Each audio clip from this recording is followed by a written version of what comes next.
예, 제가 아는 어떤 목사님께서 아주 오래전에 설교집을 출간하면서 그 제목을 영혼의 씨름이라고 했습니다.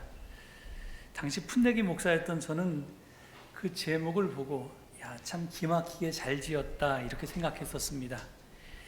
영혼의 씨름, 이 설교를 이렇게 기막히게 요약한 말이 또 어디 있을까요? 그런데 제 스승이신 안병문 선생님은 설교가 사람을 변화시킬 수 없다고 말씀하셨습니다.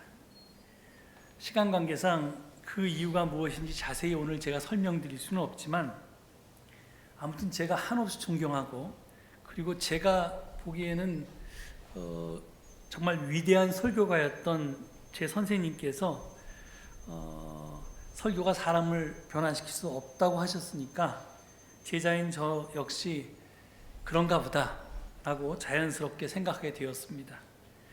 그래서 저도 설교를 할 때 제 설교를 듣고 여러분이 변화된다고 생각하지는 않습니다. 하지만 저는 설교를 굉장히 열심히 그리고 최선을 다해서 준비합니다. 영혼의 씨름이란 말처럼 아주 치열하게 씨름합니다.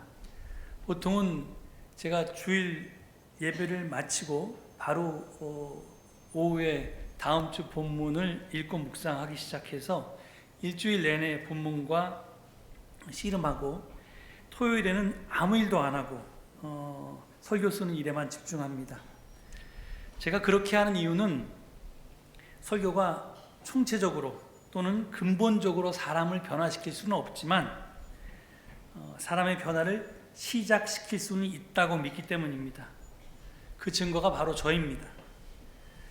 80년대 초 어느 해에 제가 안 선생님의 설교를 듣고 시각을 바꾸기 시작했습니다.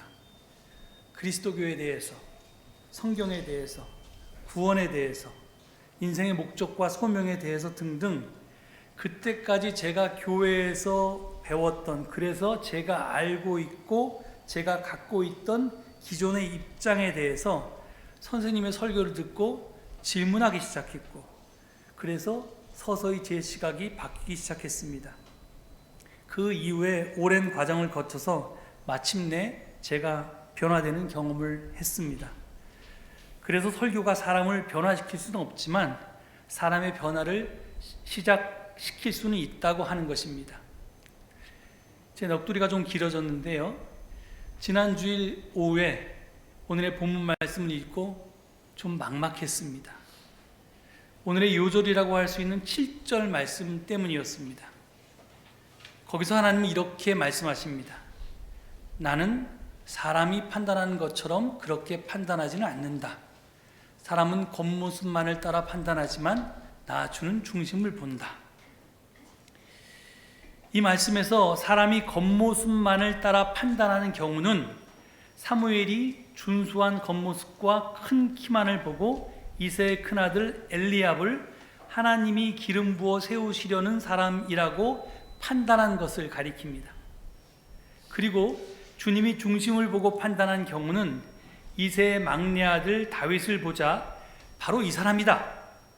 어서 그에게 기름을 부어라 하고 주님이 판단하신 것을 가리킵니다.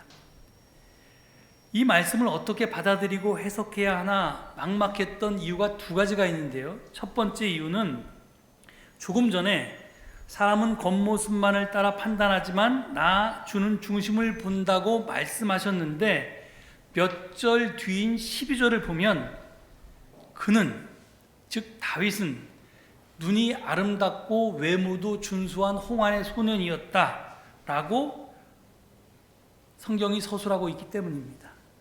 그러니까 성경은 이새의 큰아들 엘리압뿐만 아니라 막내 아들 다윗도 겉모습이, 즉 외모가 준수했다고 말하고 있습니다.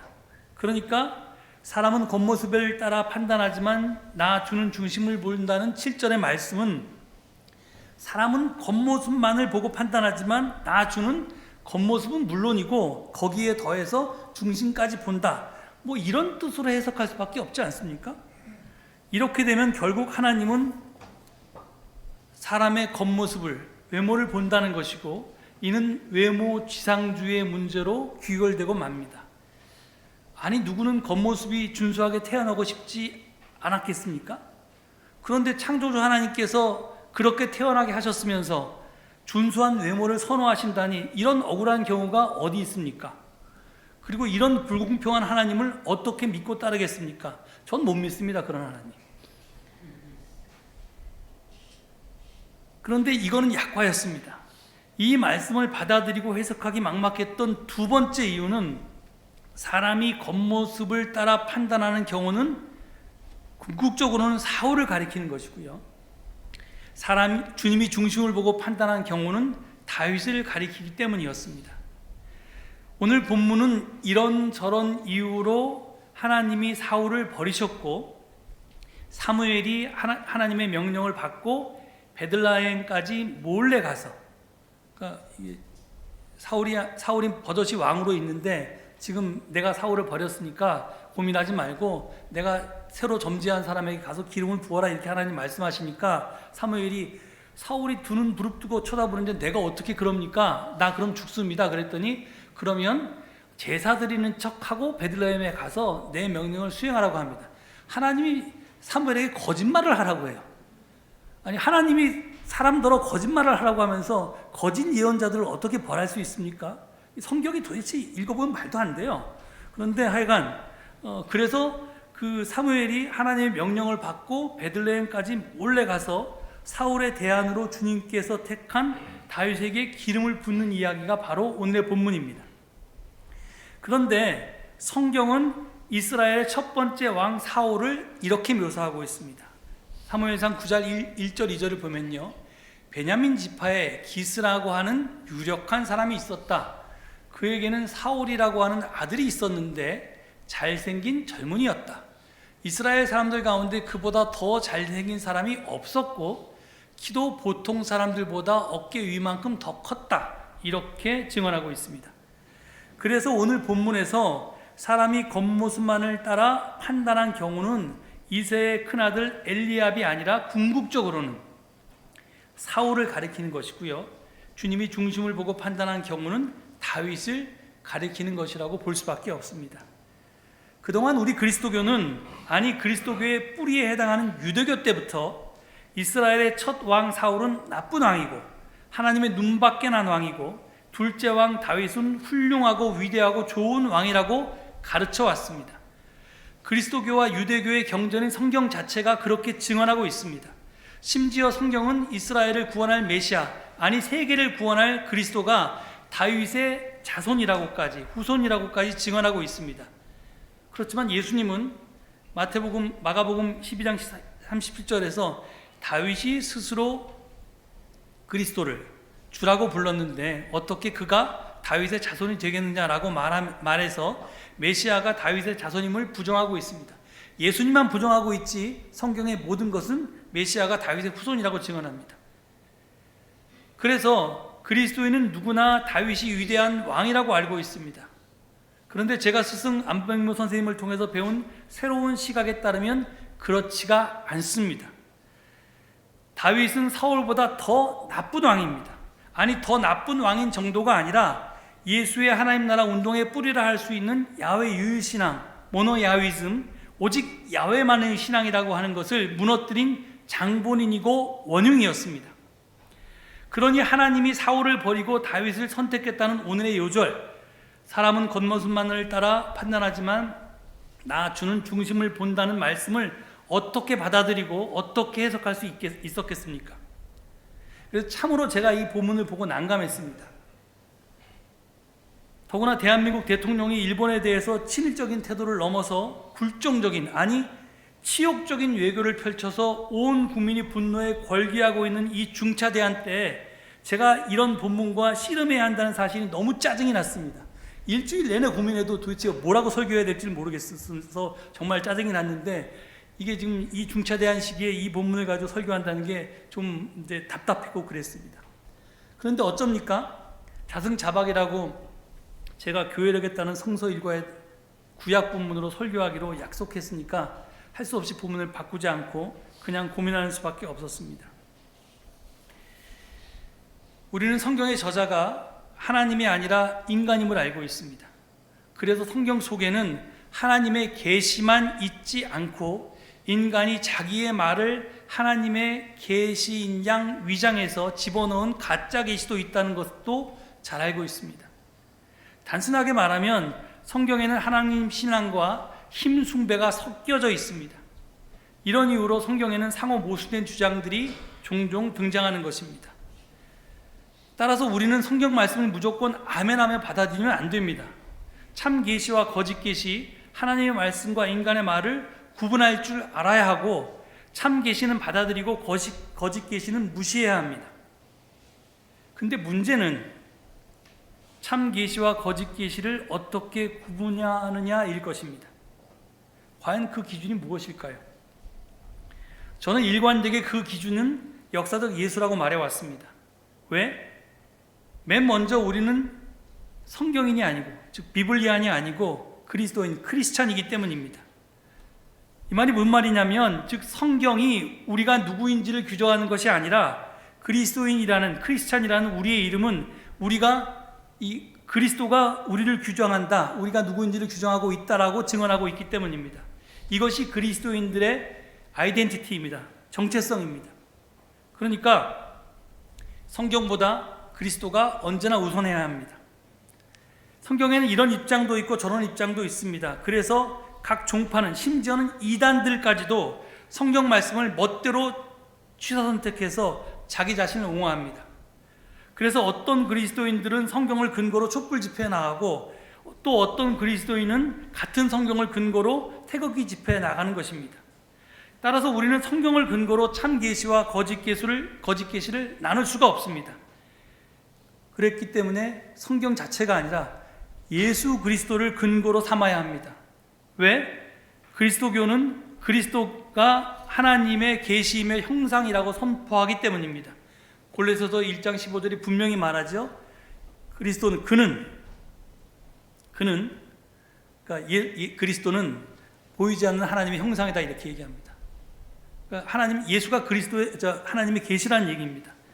하지만 성경 속 예수 그리스도는 하나가 아닙니다. 역사적 예수도 있고 묵시적 그리스도도 있습니다. 저는 성경의 그리스도의 규범은, 그리고 기준은 역사적 예수라고 말합니다. 왜 그러냐면 하나님은 이 세상을 극진히 사랑하셔서 외아들을 보내주셨기 때문입니다. 즉 그리스도교가 받은 하나님의 선물은 묵시적 그리스도가 아니라 성육신한 역사적 예수였습니다. 따라서 성육신이 묵시론보다 늘 우선합니다. 그래서 저명한 신학 성서학자 조한 드미닉 크로사는 지금 저 화면에 나타난 것처럼 말했습니다. 그리스도인들에게 하나님은 그리스도 안에 계시가 되었지만 그리스도는 예수 안에 계시되었다. 따라서 그리스도교 성경의 규범과 기준이 성경의 그리스도라면 성경의 그리스도의 규범과 기준은 역사적 예수이다. 그래서 우리가 이런 이유 때문에 그리스도교의 규범은, 기준은 역사적 예수가 되어야 된다는 겁니다. 그 예수를 가지고 이 성경 말씀이 참 계시인지 거짓 계시인지 구별해내야 된다는 겁니다. 그런데 문제는 역사적 예수에 대해서 학자들마다 다르게 말해왔다는 것입니다. 하지만 근래에는 세부적으로는 다를 수 있어도 큰 틀에서 보면 비슷하게 역사적 예수를 그리고 있습니다. 성경의 연구 방법론과 인문과학적 방법론이 많이 발달했기 때문에 그렇습니다. 특히 안병호 선생님은요, 성경의 맥 속에서 역사적 예수가 누구인지를 말씀하셨습니다. 여러분, 누가 뭐래도 그리스도교는 유대교로부터 나왔습니다. 그리고 유대교의 뿌리는 야훼 유일신앙입니다. 즉 모노야휘즘, 오직 야훼만이 우리의 하나님이다라고 하는 신앙입니다. 이 신앙은 출애굽 사건으로부터 시작되었습니다. 야훼 신만이 우리의 하나님이다 라는 주장은 다른 어떤 신도, 즉 가짜 신이 야훼 하나님의 자리를 차지할 수 없다는 그런 말입니다. 그런데 출애굽 당시에 누가 신의 자리를 차지하고 앉아 있었습니까? 그렇습니다. 파라오였습니다. 파라오가 스스로 하나님이라면서 신의 자리를 차지하고 있었습니다. 이집트에서. 그래서 신 바로가 인간 백성을 마음대로 할 수 있었던 것입니다. 달리 말하면 힘을 독점한 바로가 힘없는 백성 위에 군림해서 그들을 억압하고 착취했던 것입니다. 그렇습니다. 바로는 인류의 문명과 함께 출발했던 힘 숭배의 전형적인 상징이었습니다. 출애굽 사건이라고 하는 것은 그런 힘 숭배에 대한 거부였습니다. 힘이라고 하는 가짜 하나님을 거부하고 힘없는 약자 히브리들을 편드는 야훼 하나님만을 참 신이라고, 진짜 하나님이라고 하나님으로 신앙하겠다는 그 문명의 정상성에 대한 도전이 바로 출애굽 사건이었습니다. 이게 유대교의 출발이었던 야훼 하나님의 정체성이고요. 그 야훼 하나님은 약자들을 편드는 하나님, 노예들을 편드는 하나님이었습니다. 그러면 그것을 계승한 우리 그리스도교는 어떻습니까? 그리스도교는 신이 인간이 되었다고 믿고 고백하는 독특한 종교입니다. 그 어떤 종교도 이런 주장을 펼치지 않습니다. 그런데 신은 그냥 사람이 된 것이 아니고 가난한 사람이 되었습니다. 이는 예수가 대도시 예루살렘에서 왕족이나 귀족의 자녀로 태어나지 않았고 변방 중에 변방 갈릴리 나사렛에서 농사지을 땅도 없어서 잠질이나 하던 목수의 아들로 태어난 것을 보면 분명히 알 수 있습니다. 그는 태어날 때 묵을 여관도 없어서 마국간에서 말 구유 위에 태어났습니다. 구약 출애굽의 하나님이나 신약 성육신 하나님이나 다 약자들의 하나님입니다.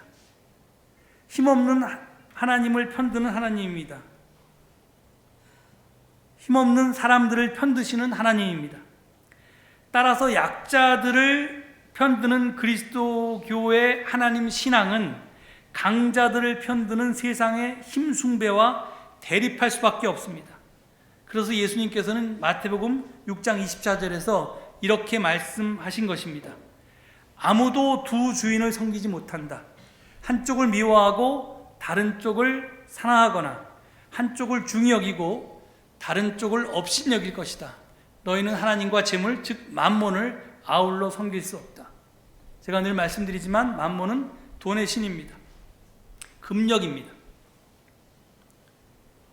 오늘 본문은 출애굽한 히브리가 야훼 유일신앙으로 뭉쳐서 12지파 공동체를 이루고 살던 약 200년간의 사사시대가 끝나고 이스라엘이 왕정시대로 넘어가던 시기를 배경으로 하고 있습니다. 사사시대 이스라엘의 특징은 주변 나라들과는 달리 왕이 없었다는 것이었습니다. 그 이유는 하나님이 이스라엘의 왕이었기 때문이었습니다. 만약에 바로처럼 어떤 사람이 왕이 되면 그 왕이 백성 위에 군림하게 될 것을 염려했기 때문에 왕을 두지 않았습니다. 하지만 힘 숭배의 영향을 받은 어리석은 백성들은 왕을 요구합니다. 그래서 사무엘이 처음에 사울을 왕으로 세웠습니다. 하지만 사울은 곧 하나님의 눈밖에 났습니다. 오늘 이 16장이 본문인데요. 15장을 보시면 물론 그 전서부터 몇 가지 징후들이 있었지만 가장 결정적인 하나님 눈밖에 난 이유는 아멜렉과의 전투에서 헤렘 명령을 지키지 않았기 때문입니다. 헤렘이라고 하는 것은 진멸이라는 뜻인데요. 그러니까 전투에서 군인들은 물론이고 민간인이나 가축들까지 모조리 죽여야 한다는 헤렘의 명령은 이게 헤렘인데 이게 현대인의 시각으로 보면 말도 안 되는 잔인한 명령 같지만 거기에는 나름의 이유가 있었습니다. 현대도 마찬가지일 수 있지만 고대 전투의 목적은요, 전리품 획득에 있었고 전리품 획득은 그 전리품을 독차지한 사람에게 힘이 집중되고 그리고 힘의 독점으로 이어져서 결과적으로 새로운 바로를 탄생시켰기 때문입니다. 결국 사울은 헤렘 명령 위반으로 하나님에게 버려졌습니다. 그런데 그렇게 버려진 사울을 이어서 왕이 된 다윗은 어땠습니까? 다윗은 전쟁에서 전리품만 독점하지 않았습니다. 하나님의 법궤까지 자신의 도성 예루살렘에 안치해서 하나님마저 독점했습니다. 그 전에는 법궤 따라 하나님이 이곳에도 갔다가 저곳에도 갔다가 했는데 이제 예루살렘 밖으로 나가지를 못했습니다. 그는 결코 하나님 예배자가 아니었고 힘의 숭배자였습니다. 그런데 다윗은 겉모습이 아닌 중심을 보는 하나님의 마음에 합한 자, 하나님의 마음에 들어서 선택된 사람이라고 증언하는 오늘 본문을 어떻게 아멘으로 받아들일 수 있겠습니까? 이게 사무엘서가 일종의 역사서인데요. 물론 이게 분류법에 따르면 전기 예언서라고 부르긴 하지만 이게 실제로 이스라엘의 역사인데, 역사는 언제나 승자의 기록입니다. 그래서 패배한 사울에 대해서는 그렇게 기록하고, 나쁘게 기록하고, 승리한 다윗에 대해서는 이렇게 좋게 기록한 건데, 저는 오늘 본문이 다윗 추종자의 기록에 바탕하고 있고 힘 숭배에 오염된 인간의 거짓 계시라고 그렇게 생각합니다. 그래서 이 본문을 어떻게 설교해야 되나, 이런 메시지로 설교를 끝내야 되나 이렇게 고민하느라고 제가 일주일을 헤맸습니다. 그렇다고 본문 전체가 거짓 계시라는 것은 아닙니다. 사람은 겉모습만을 따라 판단하지만 나 주는 중심을 본다는 말씀은 참 계시일 수 있지만, 전자를 사울에게 돌리고 후자를 다윗에게 적용한 것은 거짓 계시임이 분명하다는 것입니다. 따라서 나 주는 중심을 본다는 말씀은 과연 어떻게 우리가 받아들이고 해석해야 될까요? 여기서 중심이라고 번역한 히브리어는 레바브인데요, 이것은 실제로는 마음 또는 심장이라는 뜻입니다. 그래서 영어 성경은 한결같이 이 구절을 번역할 때 중심이라고 번역하지 않고 heart라는 말을 썼습니다. 사람은 겉모습만을 따라 판단하지만 나 주는 중심을, 즉 heart를 본다. 이 말이 무슨 뜻일까? 제가 별의별 책들 다 찾아봤는데 제 마음에 드는 게 하나도 없었습니다. 그런데 그렇게 묵상하던 끝에 어제 아침에 갑자기 저에게 계시가 찾아왔는데요, 그 계시가 뭐였냐면 십자가였습니다. 오늘 성가대가 아름답게 찬양해 준 그 가사의 내용과 비슷했습니다. 십자가는 누가 뭐래도 기독교의 심장입니다. 하트입니다. 그래서 하트 오브 크리스찬이티라고 하는 제목의 마커스 보그의 책이 있죠. 저희가 공부한 적이 있는데, 기독교의 본질이고 기독교의 진수고 기독교의 핵심입니다. 십자가 없는 기독교는 생각할 수가 없습니다. 그래서 바울이 이렇게 증언했습니다. 고린도전서 1장 22절 24절입니다. 유대 사람은 기적을 요구하고 그리스 사람은 지혜를 찾으나 우리는 십자가에 달리신 그리스도를 전합니다. 그리스도가 십자가에 달렸다는 것은 유대 사람에게는 거리낌이고 이방 사람에게는 어리석은 일입니다. 그러나 부르심을 받은 사람에게는, 유대 사람에게나 그리스 사람에게나 이 그리스도는 하나님의 능력이요 하나님의 지혜입니다. 이 말이 무슨 말입니까? 유대 사람과 그리스 사람은 겉모습만을 따라서 십자가에 달리신 그리스도를 거리낌이나 어리석은 일로 판단하지만, 중심을 보는 그리스도인들에게는 십자가에 달리신 그리스도가 하나님의 능력이요 지혜라는 말 아닙니까? 왜 십자가가 하나님의 능력이고 지혜입니까? 그것은 폭력의 악순환을 끊었기 때문입니다. 인류의 문화가 정상이라고 주장하는 힘이 최고라는 믿음은 끝없는 힘의 경쟁을 결과합니다. 내가 힘을 가져서 남을 정복하지 않으면, 그래서 힘이 모자라면 내가 남에게 정복을 당합니다. 그래서 끊임없이 우리는 힘을 추구할 수밖에 없고, 내가 정복하지 않으면 정복당하게 되어 있습니다. 물론 잠시 평화가 있을 수는 있습니다. 힘의 절대적인 차이 때문에. 그래서 누르는 자는 계속 누르고 눌림 받는 자는 킥소리 못하고 있거나, 아니면 힘이 아슬아슬하게 균형이 있어서 만약에 여기서 서로 싸우면 양편에 아주 피해가 크기 때문에, 마치 지금 핵무기를 가진 나라들이 이게 서로 핵을 먼저 쓰면 다 망하니까 그걸 이 핵을 가지고 균형을 주장하는 것처럼 그렇게 임시적으로 이 균형을 유지해서 그렇게 평화가 있는 것처럼 보입니다. 하지만 만약에 힘의 차이가 역전되거나 아니면 이 균형이 깨지면 반드시 전쟁이 일어나게 되어 있습니다. 그래서 평화는 곧 전쟁으로 바뀝니다.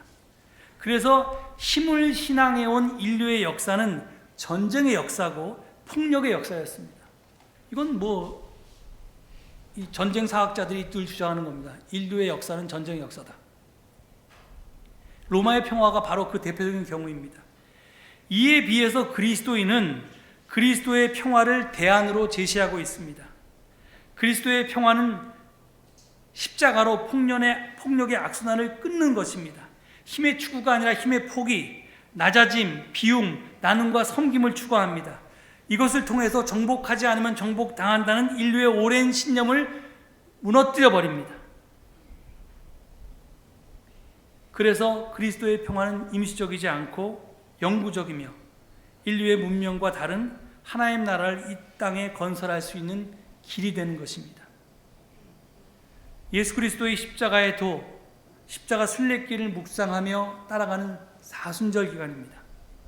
과연 우리는 십자가의 도와 십자가의 길을 기독교의 심장이라고 믿습니까? 그래서 그 길을 따라 예수 그리스도와 함께 걷고 있습니까? 아니면 예수님께만 그 길을 걸으라고 내버려 두고 우리는 그냥 세상 풍조를 따라서 살아가고 있지 않습니까? 우리가 그리스도인이라면 과연 어떻게 살아야 하겠습니까? 아무쪼록 우리 모두가 겉모습을 따라 판단하지 않고 중심을 보고 판단해서 십자가의 도를 따르는 참 그리스도인으로 거듭날 수 있기를 간절히 축원합니다. 이 말씀을 되새기시면서 잠시 묵상 기도하시겠습니다.